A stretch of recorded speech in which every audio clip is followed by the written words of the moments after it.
I thought I'd come to you with the Say It With Your Chest. I didn't get the blog this week, but someone had contacted me. So I'm going to read the story and then I'm going to do my makeup while I answer the question. Okay, so this is a topic that someone asked me to do. Okay, so I have this friend. We've been friends for over 10 years. We have fell off. She's getting married, invited me to her wedding, and my baby to be her flower girl. It's cool.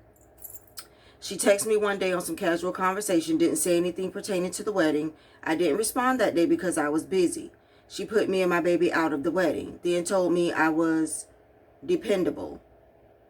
I don't know if she wanted to say wasn't dependable or was dependable.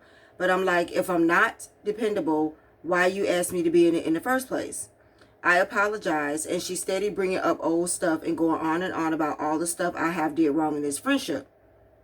But I can never acknowledge what she's done wrong, ever.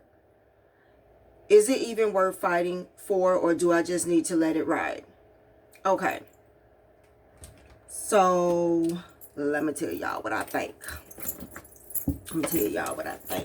So, this is over a 10-year friendship. So it's kind of weird to me that she just wrote y'all off so quickly. Now, we do know that people, when they're getting ready to get married, become bridezillas. I was never a bridezilla in either of my marriages. I don't know why. I guess because I pretty much I was simple. I did get what I wanted, and there was really nothing for me to be a bridezilla about. My first wedding was pretty big. And my second wedding, I didn't want to be big, but I did have, I think, 6 or 7 people in it. So that may be still big to some people. But I was just never a bridezilla. But some people become a bridezilla when they're getting married.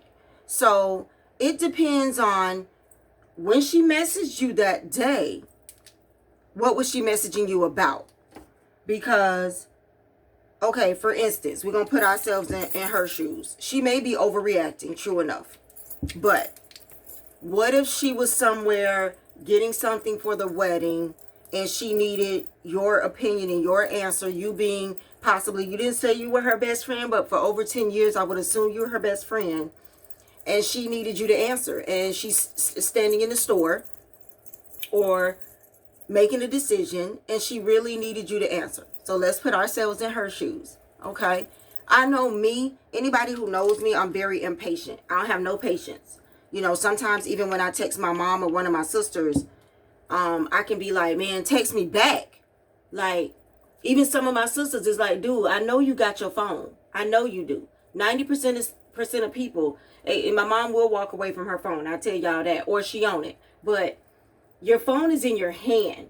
Now, if you're at work, I understand you may not be able to text me back right away. So I don't know if she knew your work schedule. I don't know if you was at work. You said you got busy. One thing that I don't think you said was, but you said it was a casual conversation and it was not pertaining to the wedding. Okay, so if she texted you that day a casual conversation, not pertaining to the wedding, and you were busy and you didn't get back to her that day, then I'm not sure why she's overreacting. I mean, I have 2 or 3 people that I consider my best friend, and then I have my best friend that was living here with me. She's moved now, but she's been in my life for over 26 years. She's my best friend and she's my kid's godmother. But there are some days where I text her and she doesn't text back, but she'll text back the next day and be like, oh my God, I got so busy. Last night was my late night, my work shift, whatever. And it's the same with me. You know, I may have every intention on texting her back, and I may get really busy, and the next day be like, God dog it. And it's not that you're neglecting anyone or anything like that. It's just that with life, work, kids, and everything, you know, and some of these jobs don't let you have your cell phone out. You're not supposed to be on your cell phone. You know what I'm saying? And sometimes you do get busy, you know? So why she overreacted, because you didn't text her back right away and it wasn't about the wedding. Now, if it was about the wedding, I was going to say that she may have needed an answer from you right then and been making a decision, and it just rubbed her the wrong way. But if it was casual conversation, she can wait, right? What y'all think? I think it's more to it than that. Now she's constantly bringing up, even though you're apologizing, old stuff where you weren't dependable and stuff like that. I don't like that. I don't like that as a friend. I feel like you shouldn't. I'm not going to hold stuff and bring it up 4, 5, 6. I don't know why people do that. Sometimes people hold stuff and then when they really get mad at you, they want to let it all out. It's normal. People do it. I'm the type of person, I get stuff off my chest right away. I've never been able to hold anything. If you're a close person to me and you do something to me, I'm going to let you know right away I don't like it. If you're not close to me, I may cut you off. I may just go ahead and just cut you off. And you're not going to know why you got cut off until you talk to me later. And I tell you why I cut you off. And some people may consider that holding stuff. I don't consider that holding stuff. I just consider it, I just cut you off. You're that expendable to me if I cut you off like that. But some people hold stuff. I'm not saying it's good. I'm not saying it's right. It's just who they are. And then now she wants to talk about all the stuff that she's mad at you for. All the stuff that you've done, what, over the 10 years? I don't know about that. As far as pursuing the friendship, what I would do is I would back off a little bit. What I mean by that is I wouldn't cut the friendship completely off. If she texts me, I would text back. I would respond. I would answer her. It would probably be short and sweet. If I can't text back or I forget to text back, the next day I would probably text her and say, hey, my bad, was really busy at work. Hope all is well. Like I would feed her differently, but I wouldn't put her. Ooh, that's too light. Ooh, I don't like that. I wouldn't put her back in the category, in the close friendship category until we actually sit down and have a conversation. And that's another option. You guys can go for drinks or invite her over for a girls' night. You know, order some pizza, get some wine, and talk. Because if you've been friends for 10 years, you should be able to talk. Talk it out and figure out if you should keep this friendship going or what her problem is. And when you finish that talk, if it ends good, then at that point, I would be like, okay, now, I don't, you're really offending me by continually bringing up my wrongdoings. We talked about it. I would try to be a better friend because sometimes you don't see the other person's point of view of things. I'll try to be a better friend, but I don't want this to keep coming up. Like, we're going to dead this right here. If you want to save the friendship, friends, it is very hard to make friends. And sometimes I get really sad because I don't have friends. I have associates. I have all these people on my Facebook. They're associates. They're not inviting me to their barbecues. They're not inviting me to their get-togethers. They're not inviting me to their birthday parties. They're not inviting me to their kids' Sweet 16 or parties. They're not inviting me to their bridal showers. Besides my sisters, and if you follow me on social media, there is one friend that you'll see me with a couple of times because she does invite me to stuff. But I wish I had like 2 or 3 friends here. I have some people I consider best friends. And like I said, they don't even live near me. So it's just very hard when you want to get out for a drink or something like that. It's very hard to do it. And then I have like 6 sisters. But you would not believe how hard it is to get these people together.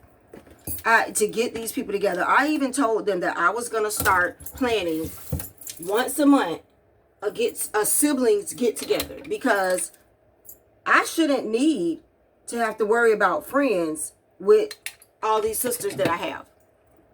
I really shouldn't. And but it just doesn't work that way. Like, people have 3, 4 sisters, but they don't have friends. But the thing is, my sisters have friends.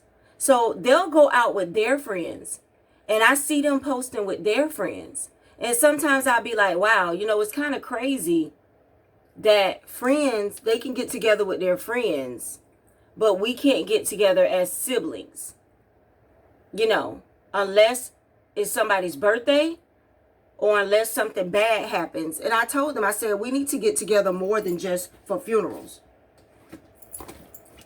People have a habit of just coming together for something sad. Now, we do get together for birthdays and some things like that. But I'm like, for instance, 4th of July is coming up. None of us are getting together. Everybody doing their own thing. That's like sad to me. If I had a house, I would do the get-togethers all the time. All the time. I would even do one Sunday. I would do one Sunday a month after church. Just get together at my house. Because I feel like it should just be done. But I don't have a house. I don't have the area for it. But friends are very hard to make. I'm even in a group on Facebook. There's this group on Facebook. What is it called? Like, trying to find a best friend or something. I ain't necessarily trying to find a best friend, but I'm trying to find a friend. I'm trying to use this spray up. It's really good, but it's an aerosol setting spray. Oh, I need to use that up. And even on there, I'm not low-key embarrassed anymore, because now I see how many people are like, I just want a friend. Like,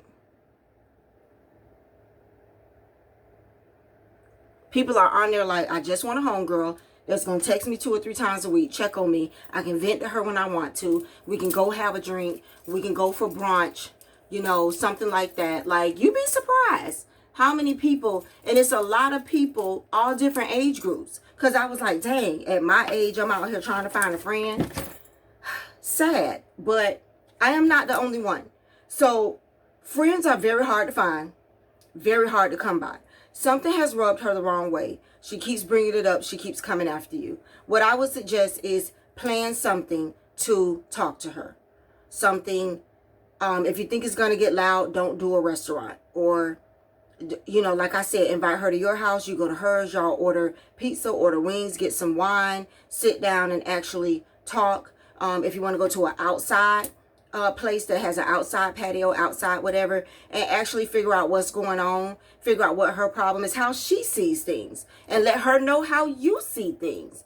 And that the friendship should be good enough to the point where, look, I should be able to apologize if I offend you. And because we're best friends, and because we know each other, and because I didn't do it on purpose, you should be able to forgive me.